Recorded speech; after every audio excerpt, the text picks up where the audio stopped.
Yep. Hey, you got that one? Okay, you ready? Hey. Oh my gosh! That's cool. What is it? What? No. Oh.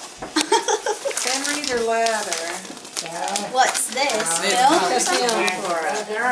That's so cool.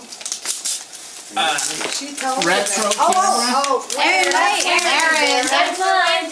That's very That's cool. mine. Oh, my gosh. Thank you. All right. Good boy.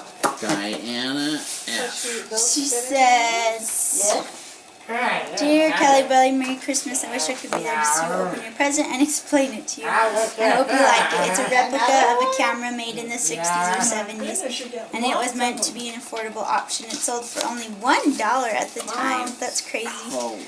But it was too cheaply made, so the pictures aren't consistent and have weird effects, which today is a great thing.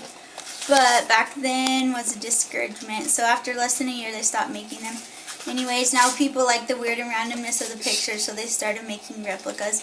You can Google Diana camera and see the type of pics it takes. They're way fun. Anyways, yeah, that's good. That's cool. That's cool. I got it. That's way